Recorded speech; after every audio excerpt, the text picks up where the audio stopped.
Morning.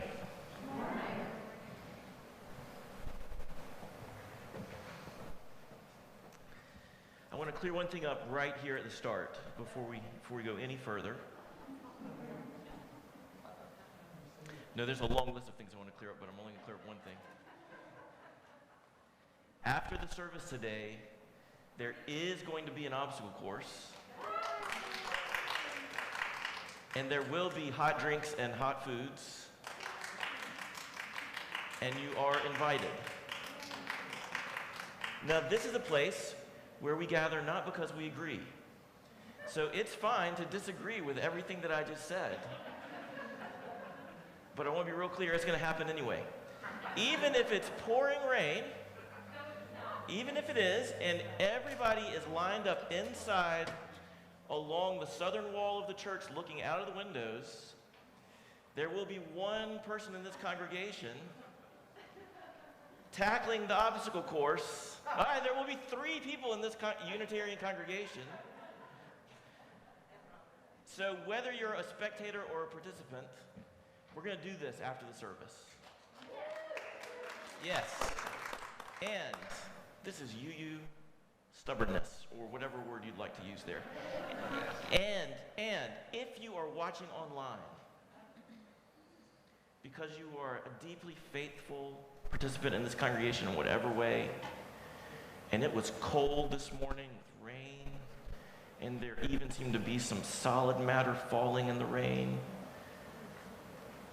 you have time to miss the sermon and come be on the obstacle course, and you should do that. Right? That's my recommendation. And there's lots of hot chili down there. It's going to be good. It's going to be fun. You can see the beautiful art display along the back wall that Robin and Brandon Carter created to give us a timeline of the history of our congregation, just some of the mileposts along our trek together, and then visionary goals for our current annual fund campaign. And we've seen other remarkable art displays against this wall. There is a brochure just outside in the foyer, and Joyce Harrison and her team, Joyce, will you raise your hand, who works with this display, they want to make sure that you know about upcoming exhibits and the invitation for you to share work in those exhibits. Now, if you're an artist, your work is invited. And if you know artists, picture of the work and send it to their team so they can figure out what they're going to show and how. But if you're not an artist, and if you don't have any friends who are artists, and I'll be glad to introduce you to some people, but if you're not an artist and you don't know any artists, but you have art in your home that would fit these themes, that is welcome too.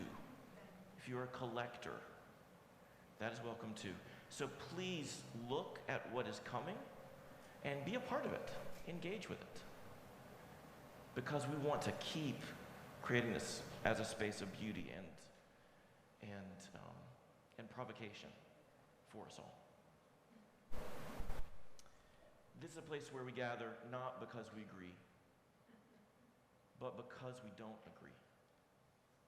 Because we are different.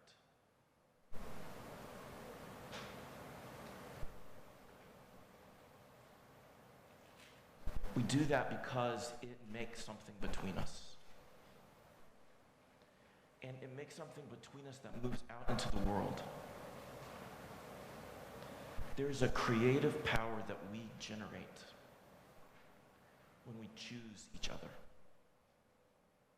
Even when we don't want to choose each other. Even when we don't like each other. When we still choose community with each other, connection with each other, it creates an energy that is a gift to us and that moves out.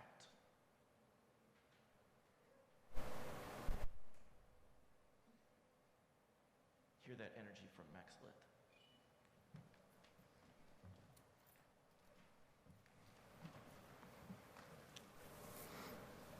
Good morning.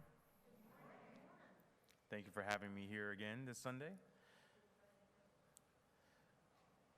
We're all human, imperfect souls that often pray. Some of us are sure that answers are coming. Some of us convinced that no one's listening. Some of us faithful. We've seen the work of many seem fruitless and fruitful. Nonviolence met with violence, justice compromised by injustice, faith replaced by mistrust, with each of us searching for something I know I have trouble defining. If I pray, am I aligned with my supplications? If not, am I undeserving of light? If the road ahead of me is narrow and cramped, how do I navigate straight and avoid doubting that I'm headed in the right direction? If I ask questions, does that mean I lack faith? Where does justice, human and divine, intersect? Is there place for both, righteous and fair? We're all human, imperfect souls that often pray. Some of us sure that answers are coming. Some of us convinced that no one's listening. Some of us faithful. Thank you.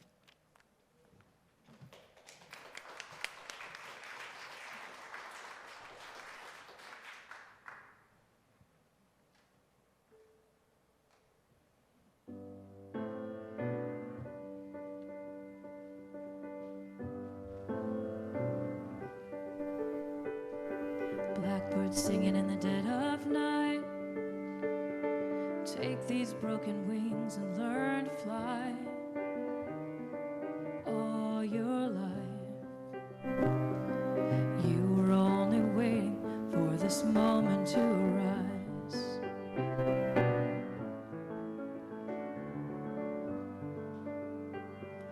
Blackbirds singing in the dead of night. Take these sunken eyes and learn to see. All your life, you were only waiting for this moment to be free. Blackbird fly, blackbird fly into the light of a dark black night.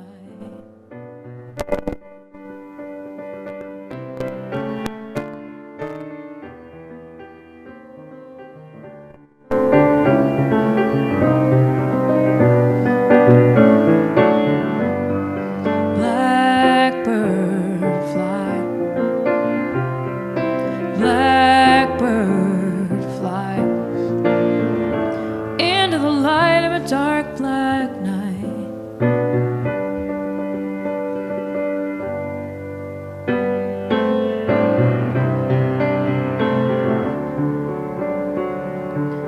birds singing in the dead of night. Take these broken wings and learn to fly. All your life, you were only waiting for this moment to arise. You were only waiting for this moment to arise. You were only waiting for this moment to arise.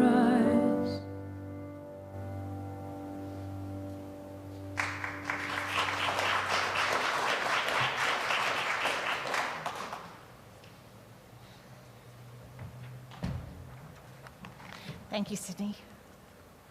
Good morning.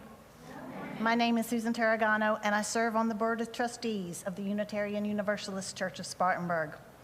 It is my delight to welcome members, friends, and visitors this morning, whether you are here in person or joining us virtually. This is a welcoming congregation where everyone is welcome just as we are. Allow me to just share one announcement today. Today is the day, and like Scott said, this is happening. So right after the service, come outside for our outdoor base camp adventure event. I see the truck is already pulled up, so they're working on inflating this thing. We'll have snacks, hot drinks, warm soup, and a 75-foot-long inflatable obstacle course with a mini climbing wall to help all who are young at heart take on the challenge of reaching new heights. And if it rains, it'll be a giant slip and slide.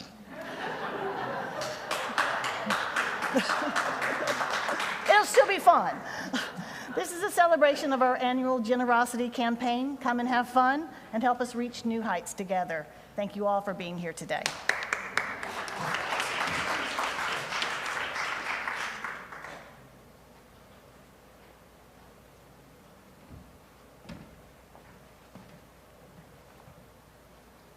From the great 19th century abolitionist, public intellectual, and statesman of Frederick Douglass, I prayed for emancipation for 20 years, but received no answer until I prayed with my legs.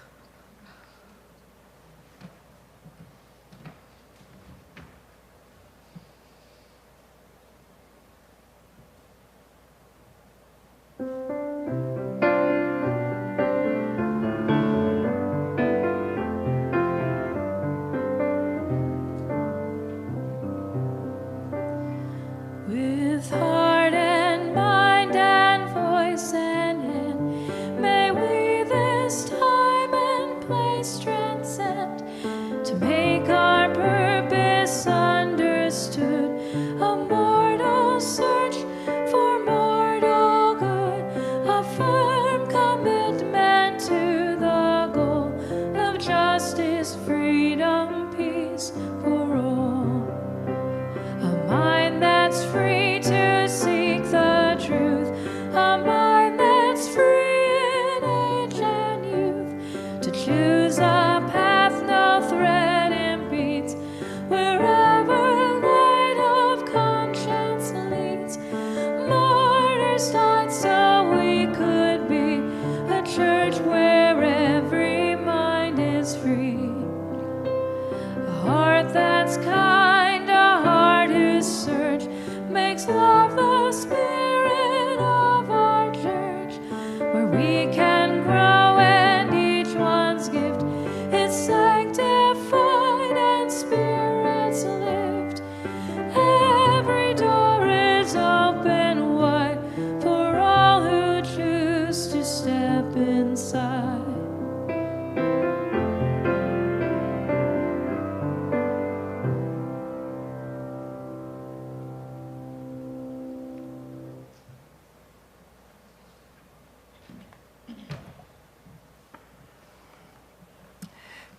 Good morning. My name's Ruth Stanton, and as we begin our time of greeting, I want to add my welcome and hello to all of you, both here in the sanctuary and also those joining us virtually.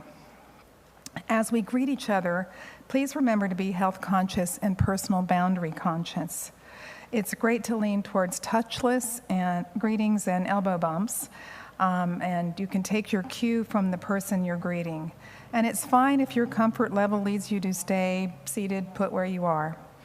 Our wonderful musician, Sydney, will gently rein us in with some music when we need to resettle. And now let's greet each other.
It's nice to feel the warmth out there.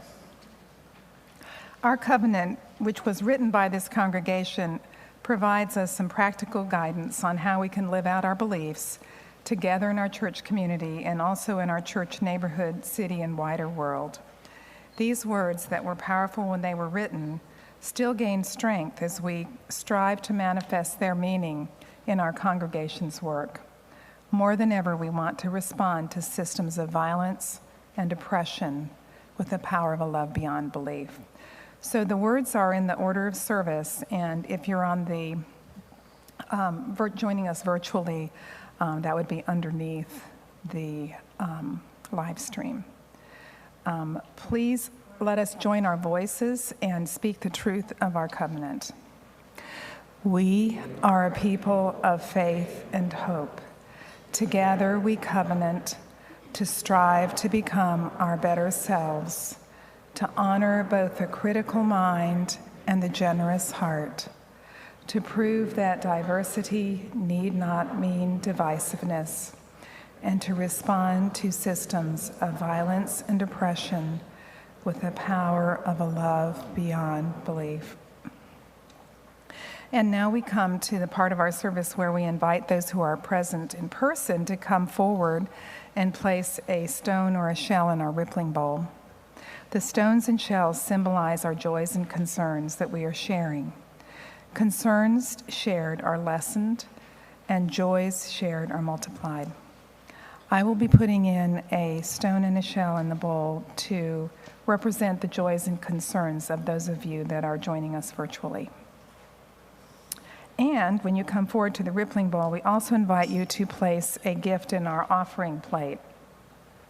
We're a very generous people. We bring our gifts in many ways, including our talents and our financial treasures too. In addition to supporting the work of this church, each month we choose an organization or a project to support with our Share the Plate donation. The organization can be far, far away, like in Afghanistan, or just around the corner in Spartanburg. We give 1/2 of all loose cash on Share the Plate Sundays and all of any designated gifts to that particular cause. And today we have Savannah Ray with us, and she is from the Spartanburg Academic Movement and the Out of School Time Collaborative. And she's going to come and explain this a little bit to us. So welcome, Savannah.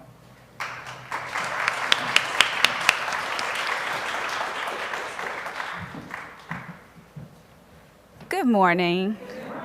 It is such a pleasure to be here this morning. Thank you to Minister Scott Neely, and thank you to everyone. As soon as I walked into the door, I have just felt so completely welcome, and I appreciate that, especially when you are in a new environment. So thank you for having me here. As Miss Ruth mentioned, my name is Savannah Ray, and I am from the Spartanburg Academic Movement, or you may have heard it SAM, which is right across the road.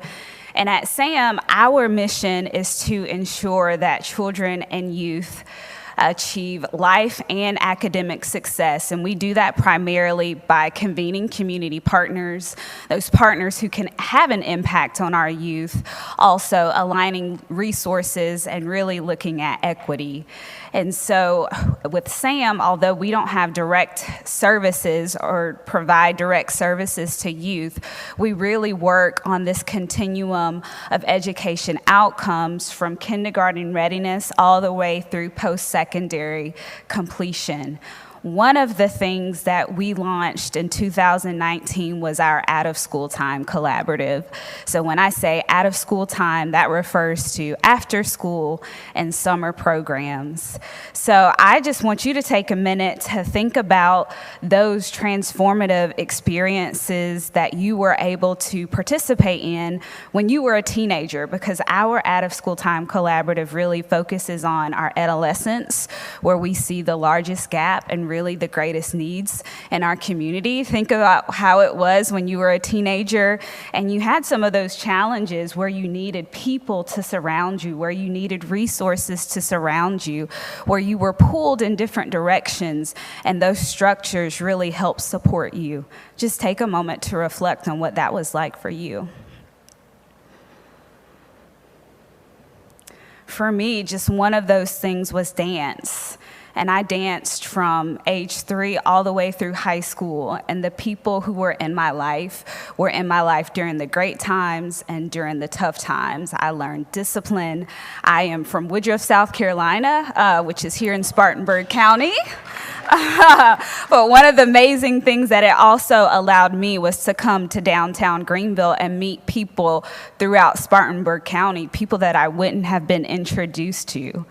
Now just think about the barriers for many of our youth to participate in some of those things, and particularly our youth who might be experiencing poverty or those who have challenges with transportation.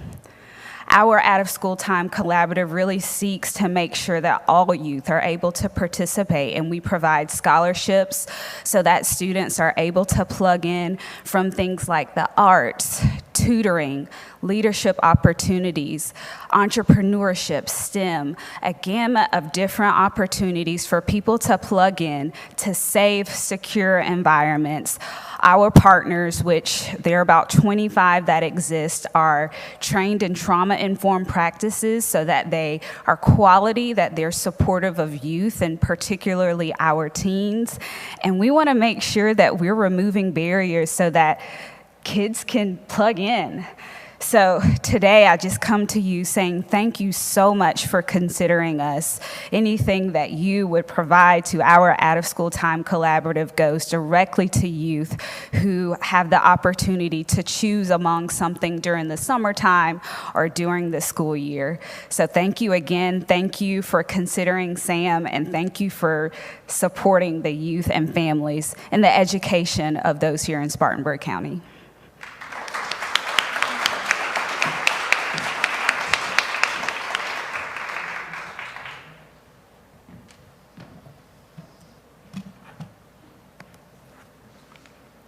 Thank you, Savannah. That was great. And now you can come forward to the offering plate and the rippling bowl.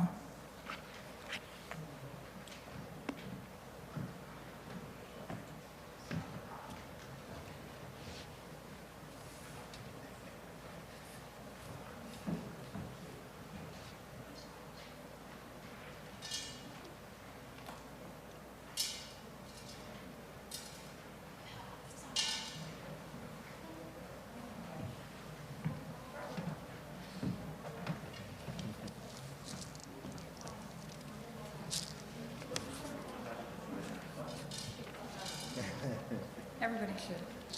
Yeah. All right.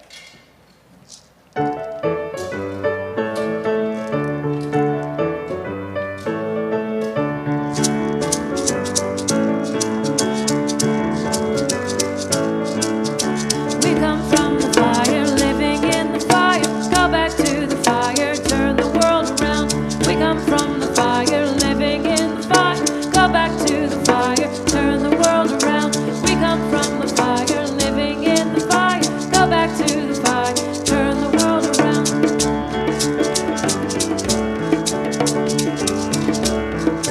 We come from the water, living in the water. Go back to the water, turn the world around.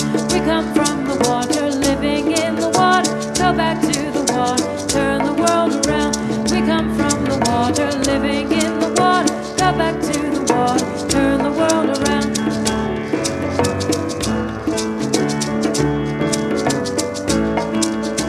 We come from the mountain, living in the mountain. Go back to the mountain, turn the world around. We come from the mountain, living on the mountain. Go back to the mountain, turn the world around. Oh, so is life. Oh, so is life. Oh, so is life. Oh, so is life. Do you know who I am? Do I know who you are? See we one another clearly. Do we know who we are? Do you know who I am? Do I know who you are? See we one another clearly. Do we know who we are? Do I know who I am? Do I know who you are? See we one another clearly. Do we know who we are? Do I know who I am? Do I know who you are? See we one another clearly. Do we know who we are? Do I know who I am? Do you know who you are? See we one another clearly. Do you know who we are? Do I know who I am? Do I know who you are? See we one another clearly. Do we know who we are? Oh, so is life. Oh, so is life. Oh, so is life. Oh, so is life. Water made the river, river washed the mountain. Fire made the sunlight, turn the world around. Water made the river, river washed wash the mountain. Fire make the sunlight turn the world around. Heart is of the river, body is the mountain. Spirit is the sunlight, turn the world around. Heart is of the river, body is the mountain. Spirit is the sunlight, turn the world around. We are of the Spirit, truly of the Spirit. Only can the Spirit turn the world around. We are of the Spirit, truly of the Spirit. Only can the Spirit turn the world around. Oh, so is life. Oh, so is life. Oh, so is life. Oh, so is life.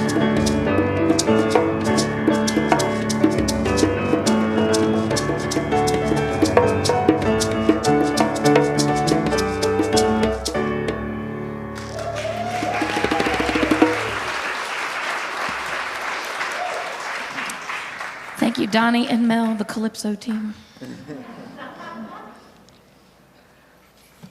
That's just fun music. It just is. Now we have a reading, and it is Do You Realize What This Faith of Ours Means? By John Dietrich. It's from his sermon in 1927, and John Dietrich was a leading Unitarian preacher and humanist philosopher whose thought developed and spread humanism in the 20th century. Do you realize what this faith of ours means? It means that we, I mean humanity, are responsible for the present miserable condition of this world. It means that we are responsible for the millions of lives that were snuffed out in the Great War. It means that we are responsible for the hundreds of thousands who are starving in Europe today. It means that we are responsible for the millions of people who suffer for the lack of employment at this time. It means that we are responsible for every undesirable feature of our civilization, and that we are responsible for the future condition of society. The life of humanity, at least on this planet, rests in our hands. We can choose the path that we will follow, and we can follow the path that we will choose. We can make this world what we will. Think of the responsibility this places on our shoulders.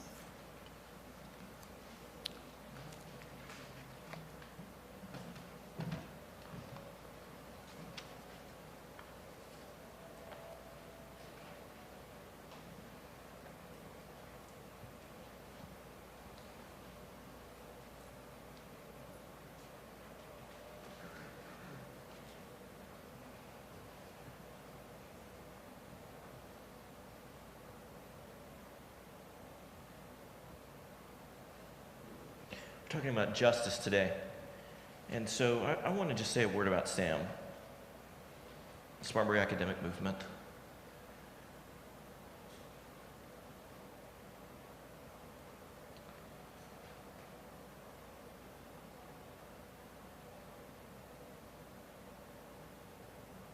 SAM is a group of very experienced educators and researchers and community leaders. The composition of their team is an all-star team.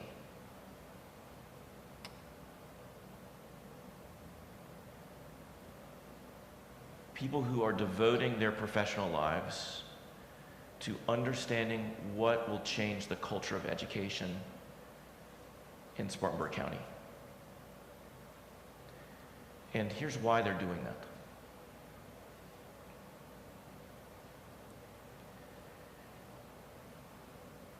For the majority of our nation's history,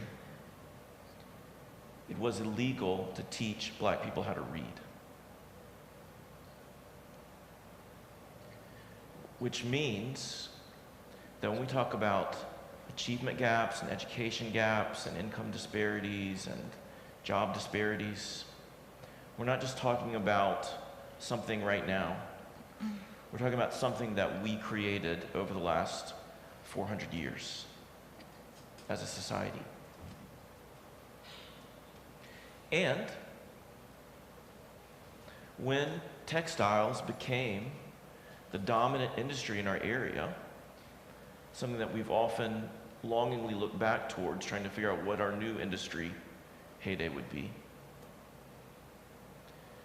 Our mill owners encouraged people to leave education around the 9th grade, come and work in the mill, drop out, come work in the mill, because you can earn a good living, you can have a house, and you'll have a pension by the time you retire. And there was truth to that, but what it did was to create generational devaluing of education, of completing education.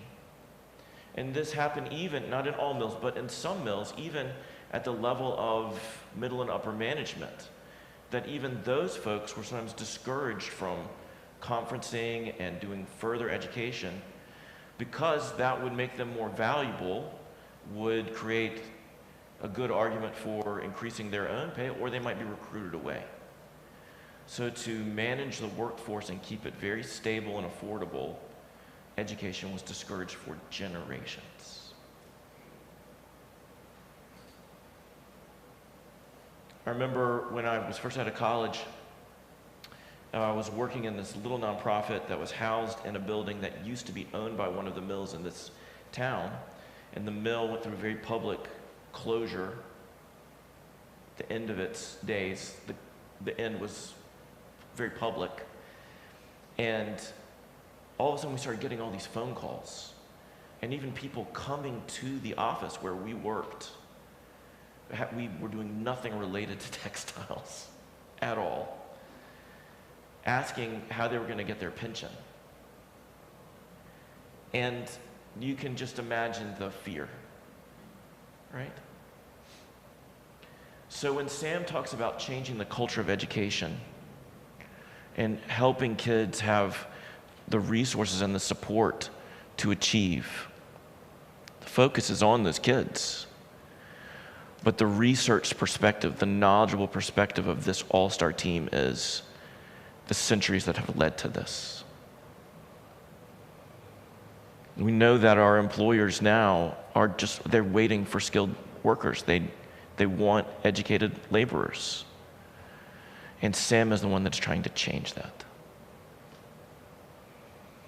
When we talk about justice, so daunting.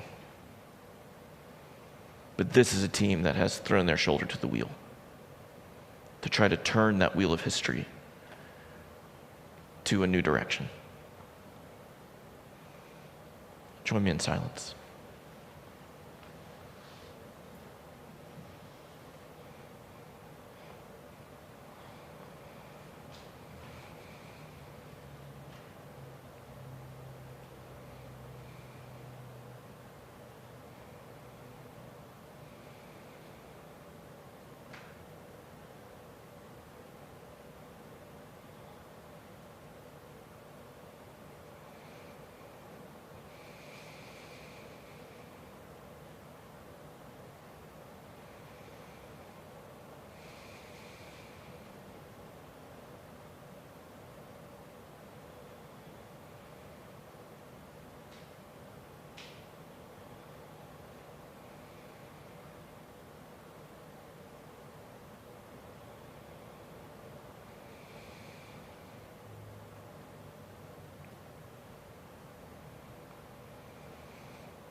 Justice. I was talking with some friends this week, And as happens often in these conversations, at some point, somebody said, well, what are you preaching to the Unitarians about this Sunday? I love that question. What are you talking about this Sunday? And I said, justice. And several people in that gathering said, oh. Why? Why'd they do that? Why? Say it? It's big. Big how?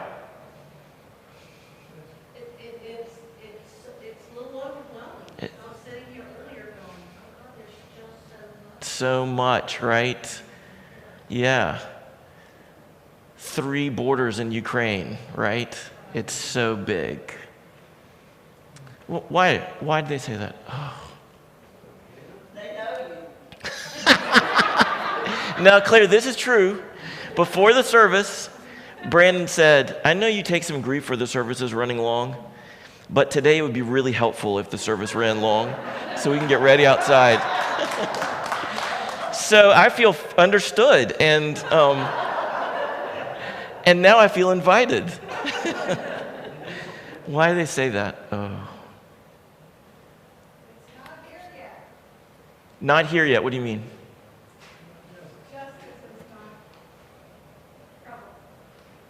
And how do we ever get there, right? So big.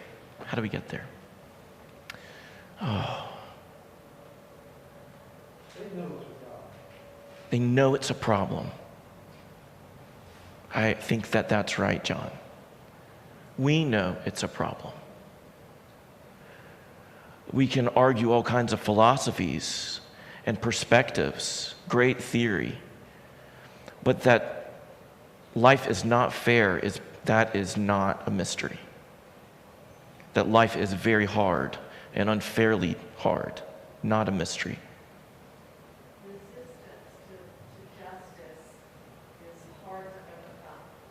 Resistance is hard to overcome. And what do you mean by that? The resistance to justice is hard to overcome. What seems fair and equitable to one group is often disputed by another. So it can be contentious, it can be even very violent, it can be dangerous. And to push all this just a little bit further, we're in it, right? And these are people that I love, and they are very thoughtful people. I hang out with cool people, and my hope is that it will rub off. And these are not insincere or unthoughtful people, right? As we've heard, they know me, they have to put up with me, right? There's a self-selection that's going on here. But we know. And we know that it asks something of us. And that what is asked may be very difficult. It's a challenge. It's a challenge. Right? So I think there's real truth-telling in that moment. Oh, we feel that weight. And we know something is asked of us. So I want to ask you just to imagine a situation of injustice that you know. It doesn't have to be about you, although it can be. I have no question in my mind that every person here has a story that you could tell in your own life, but it doesn't have to be about that. But bring to mind a situation of injustice that you know. Just bring it to mind.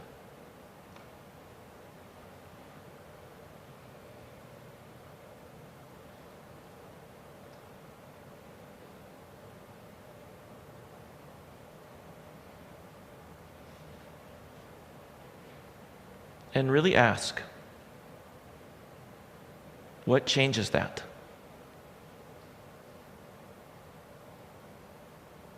What will change that?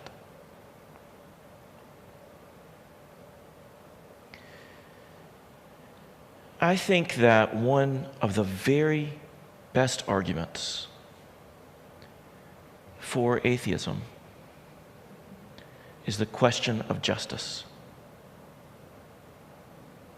I am not myself an atheist.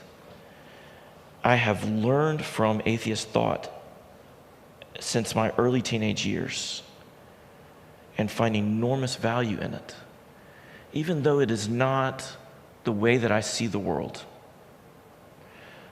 All that you've heard me say over months and years, that belief is not the crucial issue, it's how we live. I really do mean that.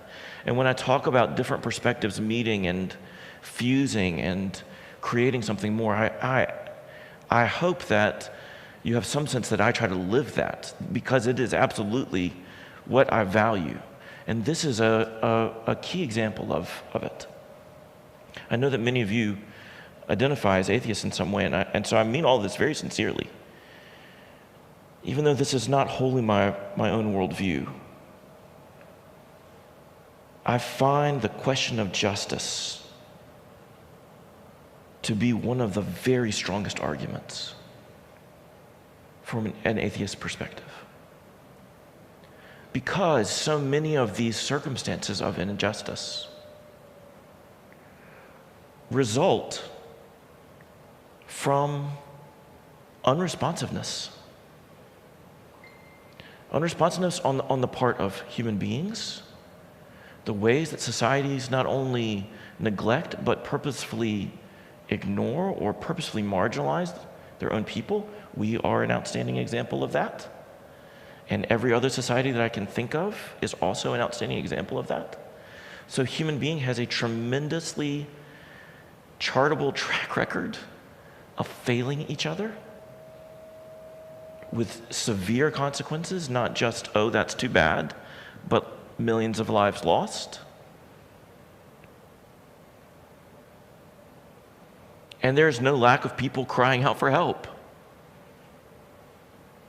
to human beings and to beyond human being. And one should wonder, does that divine remedy ever come? Often it does not. And so whatever our philosophy is, and all of that is very welcome here. I stand here as an example and witness.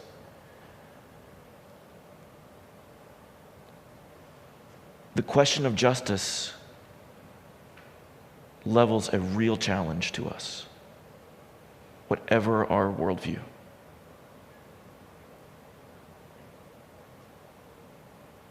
People cry out. Who answers? All month we're talking about the philosophy of humanism.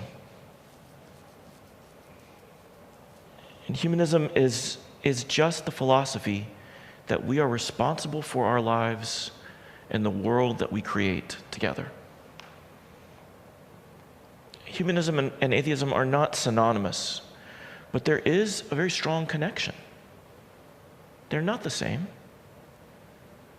There are theistic people who identify as humanist also. But the question of justice and the silence that so often meets the cry for justice, it pushes us towards the humanist response.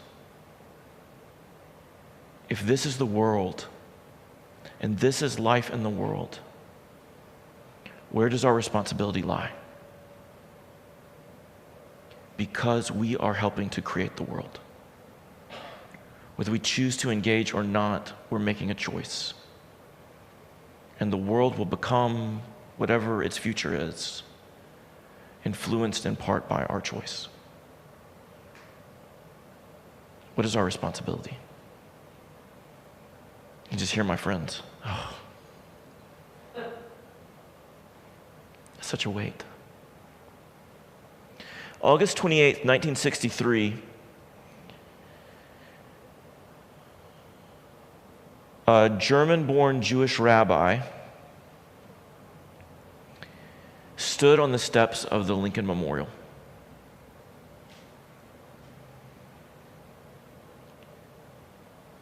And he spoke about a dream. Joachim Prince was born in the early part of the 20th century in what is now Poland. Territories have shifted boundaries many times where he was born. When he was a child, not yet a teenager, a young child, his mother died, mother to whom he was very attached. And at the synagogue where she was memorialized, the rabbi placed in this young boy's hands a Torah scroll covered in a velvet cloth. And he sat through that service cradling that Torah scroll with his cheek against that cloth.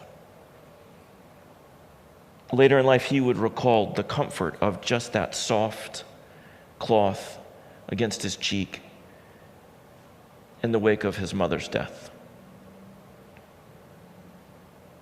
And through that experience and the mentorship of his rabbi, he himself moved into a deeper practice of Judaism and decided to enter into the rabbinate. In 1926, he became the rabbi of a synagogue in Berlin, the youngest rabbi in the city. He was known for partying after Sabbath was over. He was not the most observant Jew or rabbi, but he was loved, and he cared about his people. As often happens when a bright star rises, shadow also shows itself. And as Nazism began to take hold in Berlin and throughout Germany, Prince began to use the pulpit to speak out, to name what he saw happening, to warn his fellow Jews of what he saw in Hitler. And he was often met with disbelief and with, but he insisted. And as an adherent to Zionism and seeing what he thought was coming in Europe, in Germany, he began to urge people to leave, to immigrate to Palestine, to get out. In retrospect, he saved thousands of lives by urging people to leave. As the Nazi regime gained strength, he began to bring into the synagogue propaganda newspapers that had these horrible cartoon caricatures of Jews. You can look, be careful how you look this stuff up, but you can find it. Maybe look in a book, not on the internet, right? But you can find it, and it's just hideous. It's just ridiculous. And it's worth looking at the cartoons that we had in our papers as well, and how we portrayed people that we wanted to marginalize as well. But Prince would bring these in and hold them up and say, look, is this what you look like? Is this who you are? I may not be the most handsome guy, but this is not what I look like. Pushing back on the false narratives and the demeaning language to say, we are people of beauty and intellect and giftedness, and these are lies that are being said about us. And we need to speak out against this and to create community to protect one another in this. And if we need to leave, we need to find a way to leave.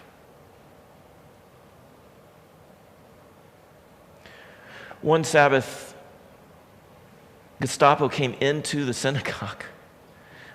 Billy clubs out, everyone cowering in the pews, threatening to destroy the surrounds, the environment. They were going to come in and knock over the pulpit and trash the chalice and take out the AV team, right? And Prince came down, he was in an elevated pulpit, he came down from the pulpit and walked up to these bullies and said, gentlemen, can I help you with something? Do you need something? And they were so shocked by his forwardness that they just left. I hope that I would,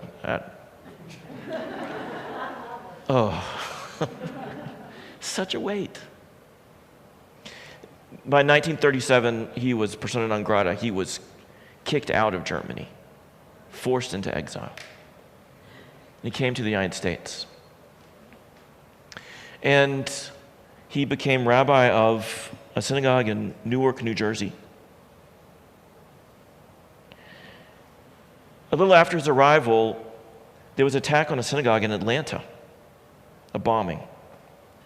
And he traveled to Atlanta to be a physical witness, to protest, to march, to stand up for the Jewish community that was there. And while he was in Atlanta, he wanted to visit with a biblical scholar at one of the seminaries there. It's a black seminary and a black professor, and he went to the class and visited. And when that was over, he invited the professor to come back to his hotel that evening and have a drink with him, meet him at the hotel. And he took hell for inviting this black professor to come and visit with him in his whites-only hotel in Atlanta. And it was fellow Jews who gave him grief about this. Why are you spending time with that? And you can imagine the words. And Prince rounded on them. Do you know why I'm not in Germany now? Do you know what people said about me and my family and my congregation and all of us?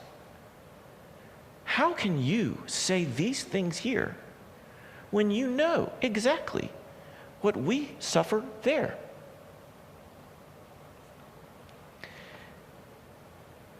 Prince said to his congregation, you can read into this whatever you want.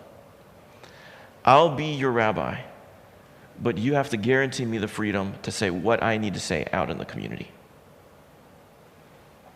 Foolishly, they agreed. And he began writing letters to the President of the United States to end segregation, joined in the civil rights movement, became a leading voice in the Jewish community for civil rights. And his position was very simple. I recognize all of this. And what we say this country is not who we are as long as we do this. And it's my job to speak out against this. Not only was his social activism very strong, very forward, very public, but his theology got kind of weird. And he taught conceptions of a faithful life and of the divine that did not sit well with everyone. Because his basic philosophy was this. Here we are. This is the world. It doesn't do a lot of good to cry out. What we've got to do is decide how to act. And that is what is incumbent on us as people of faith. We must act. God can't do a lot if we aren't willing to do something. In the course of his care for this congregation, he invited a young black Baptist minister to come and speak in the temple in Newark, New Jersey. Rabbi Prince invited Dr. King, Prince and King. And King said, in that pulpit in New Jersey, I just don't believe that we wait around for God. If we want something to change, it's on us to make the change. We are the ones who act.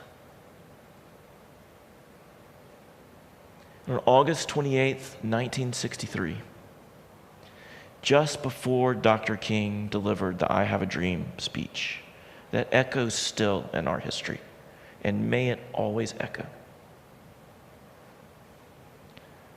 a German-born rabbi stood on those same steps right before Dr. King spoke. and spoke also about a dream. And he said, the dream of what America can be is a dream that we need. The world needs. I stand before you as a rabbi who faced down Hitler and was exiled from my home country because of it. And unless we act, the dream is a lie and will die. We are the ones who can make the dream live. And then came Dr. King. I was with that circle of friends. What are you talking about on Sunday? Justice.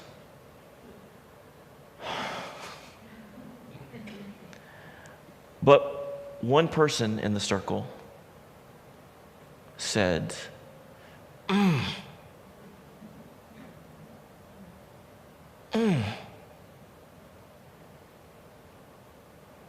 because we feel the weight.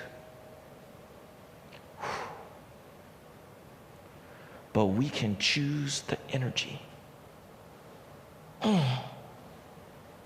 Because we know. John Pfeiffer said so. We know it's real. There's no surprise the world is messed up and unfair. And it is scary and hard and tough. And we have a dream. We have a dream. And we can do something about the dream. And yes, it's going to be hard. And yes, there's going to be a wait. And yes, it's going to be the usual suspects of rabbis and ministers that talk too long on hot August days. And it's worth it. It's worth it. Because what would the world be if we didn't? What kind of world would we usher in if we didn't carry that dream? And carry it not just as a dream, but as something we were trying to make alive, to make real. That's humanism. Whether you believe in God or not, it's the pressure of the world coming to a point in our lives where we make a choice. And what do you choose? Choose the dream. Because what will the world be if we don't? Look at what it is when we've got the dream. You know, when I look at those pictures from August 28, 1963, you can see Dr. Prince, Dr. King, all the hosts gathered there speaking, not just one person, but a whole host of people. You see one person moving in the background, Bayard Rustin. He was always pushed to the side because he was gay, black gay man, and people worried that that was going to mess up the movement. But he was the person who organized everything. You know, he put together 80,000 lunches for that day. Multiple tanks of water to keep people hydrated. 2,500 gallons of water in each of the tanks. Buses and trains all chartered to get people there and to fill that mall. 250,000 people, the largest demonstration that ever happened in the United States, all gathered there to make a point, to have a dream. And it was not just King or Prince or Rustin, but everybody. And over them sits the statue of who? Who's sitting behind them? Abraham Lincoln, right? And the reason they did that, not just because of Lincoln's legacy, because it's the 100th anniversary of the Emancipation Proclamation, right? From 1863 to 1963. And they're making a point. It's not finished yet. We're not done, right? When I see all of that, King and Prince and Rustin and everybody gathered there and Abraham Lincoln sitting over them, the person I see is Frederick Douglass. A man born into enslavement who ran to freedom and fought, like whatever word you want to put in there, for the freedom of everybody and for the country that he believed could be and knew was not. Abraham Lincoln was a good man, and he did have good ideas, and he was a man of his time, and he was a politician who understood reality. And without Frederick Douglass on his case, pushing him and pushing him and pushing him, we don't get to where we have to be with the Emancipation Proclamation and with black soldiers fighting in the Civil War with fair pay and with arms. We don't get there without one person pushing the other to make the dream real, make it real. Make it real. When I look at those pictures, August 28th, 1963, it was so hot, sweltering hot. The one picture that stands out to me the very most, the picture that I love the very most, is of these people sitting along the reflecting pool on the National Mall. They all taken off their shoes because they marched on Washington in August. And they're all sitting in a long row, sticking their feet in the water to cool off, to soothe their feet. Such a beautiful image. But those people aren't the same color, and they've got their feet in the water together. And you know what happened to swimming pools in this country. People were told, you can't come in here because you don't look like me. You don't belong at the swimming pool. And if they're going to make me let you into the swimming pool, I'm just going to fill the swimming pool up with dirt and make it a park instead. No way I'm going to get in the water with you. That was our country. Nonsense. And that is just a symptom of the thing that killed people for 400 years. When those people marched on Washington in that sweltering heat and stood up for the dream to make it real, and sat down on the National Wall, the National Mall, and took off their shoes and put their feet in that water, sharing the water, sharing the relief and the peace. They were doing something they had been told they could not do all over this country. And for that moment, the dream was real. And that's the thing about justice when we choose it. It's heavy. It's scary. It's hard. It's a challenge. But as soon as we choose it, we make it real.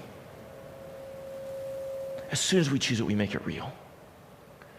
And we make something beautiful and full of energy and joy as soon as we choose it.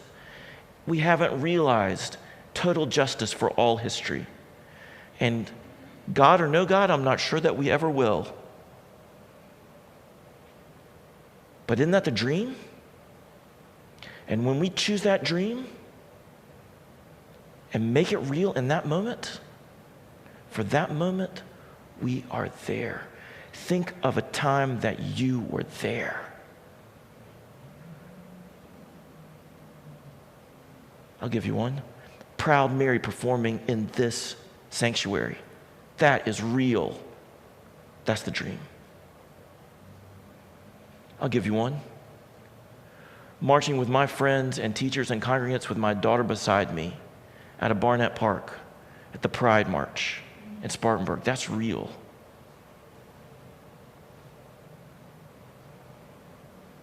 I'll give you one. Spartanburg academic movement speaking up for speaking down barriers when other people wanted to shut it down. Using their power and privilege and research to say, no, the dream is real.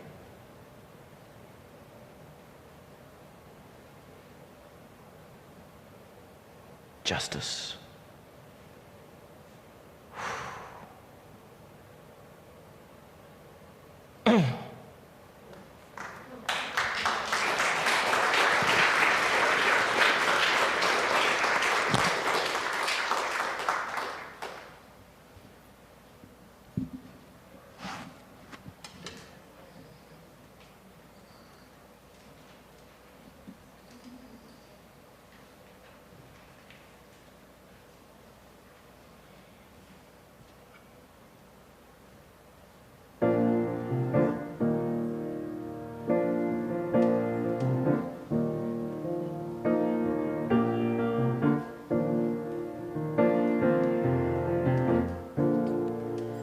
It isn't right. Far too many falling to say it's in the name of the greater good. Oh, we lost sight. The world is getting colder. What happened to the words for which we once stood? I will stand for you. Will you stand for me? Everybody deserves to be free. I will lend a hand to you. Will you lend a hand to me? Everybody deserves to be free. It's close tonight, but I'll leave a candle burning to light your way back home. Won't give up the fight. The story isn't over. I won't let you walk all alone. I will stand for you. Will you stand for me? Everybody deserves to be free. I will lend a hand to you. Will you lend a hand to me? Everybody deserves to be free. If you feel like I do, stand with me. If you hurt like I do, stand with me. If you feel like I do, stand with me. If you hurt like I do, stand with me. If you think it's a shame, if it gives you the blues, oh, I'm telling you, I will stand for you. Will you stand for me? Everybody deserves to be free. I will lend a hand to you. Will you lend a hand to me? Everybody deserves to be free. I will stand for you. Will you stand for me? Everybody deserves to be free. I will lend a hand to you. Will you lend a hand to me? Everybody deserves to be free. Everybody deserves to be free. Everybody deserves to be free.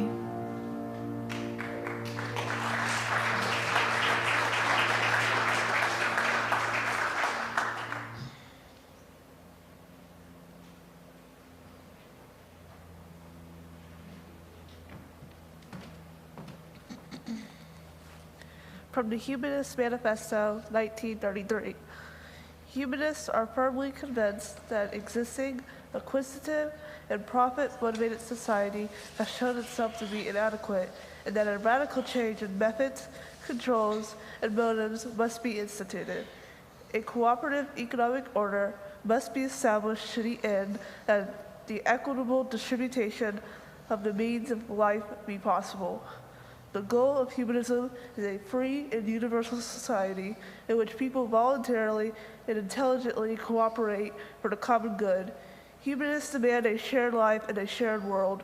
We assert that humanism will A, affirm life rather than deny it, B, seek to elicit the possibilities of life, not flee from them, and C, endeavor to establish the conditions of a satisfactory life for all, not merely for few. We must set intelligence and will to the task. From Anthony Pinn in Humanism, or as my grandmother would remind, God has no hands but your hands, no legs but your legs.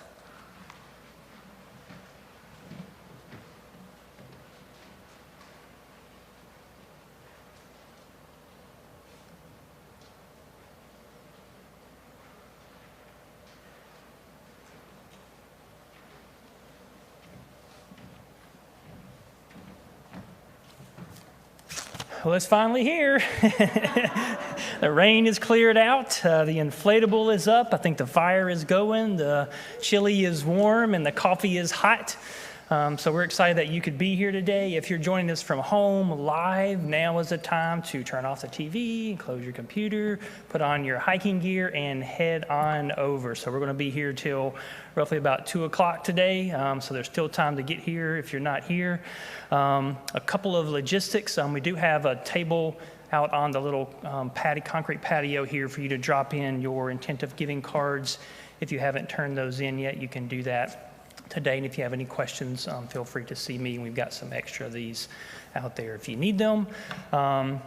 2 words of caution for the inflatable. I hope that everyone has brought their best game to give that a try today, no matter your age. But 2 things. One is it is a shoeless activity, so you will need to take your shoes off. And so we'll kind of do a little teamwork thing that somebody can kind of grab your shoes and walk it down to the end so that you can, if you want to try to keep your feet dry, we can kind of help each other out to do that. Number 2, I would encourage you to kind of walk around the inflatable so that you can be prepared for what happens at the end.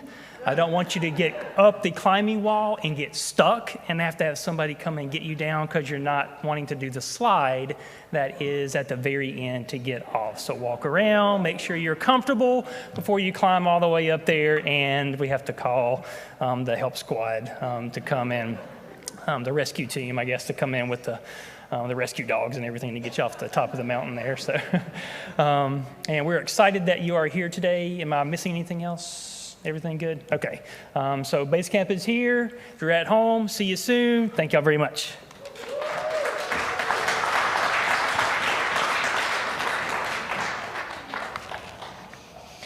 Yeah, I talk about dialogue a lot and not wanting to just insist on my way, but all of us working together, because I think that's what works anyway.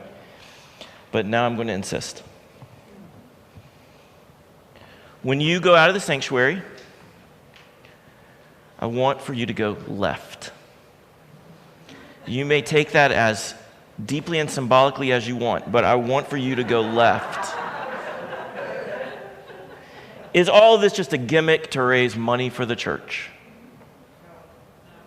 That's your choice. It's your choice. It is. No, it's real.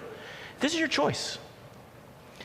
We can go out there and roll our eyes and think, oh, again this year.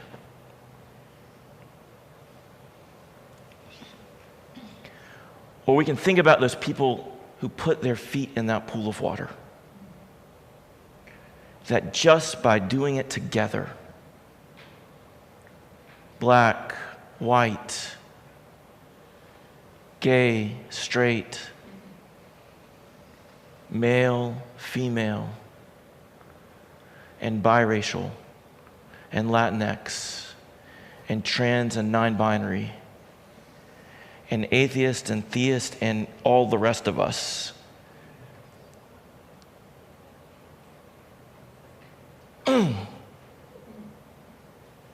Can make the dream real. And that can really be it.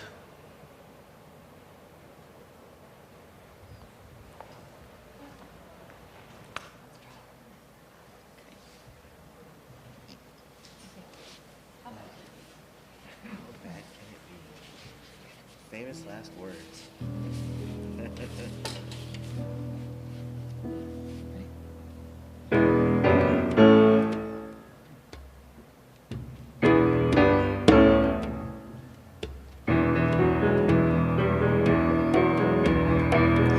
Out where the river broke, bloodwood and the desert oak, holding wrecks and boiling diesels, steaming 45 degrees. The time has come to say fair's fair, to pay the rent and to pay our share. The time has come, and that's a fact. It belongs to them. Let's give it back.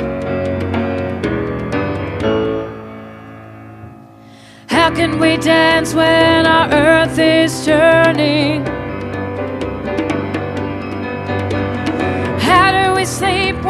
our beds are burning.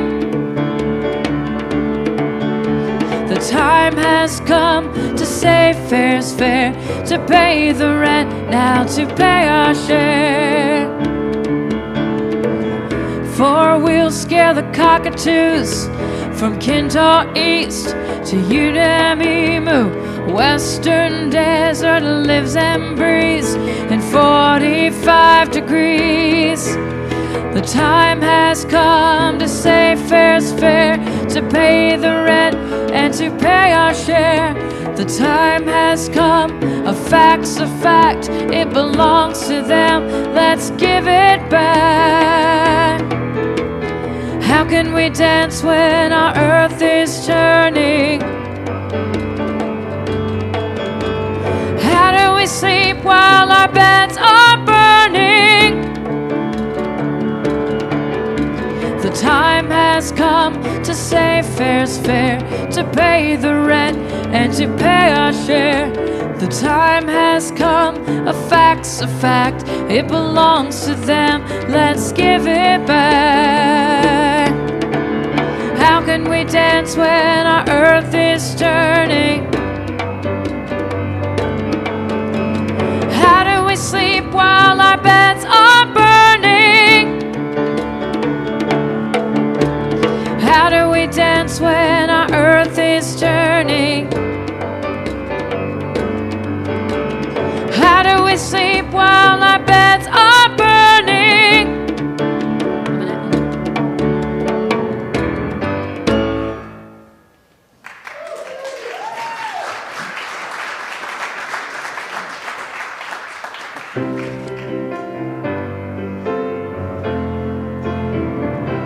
We have spent time together in these holy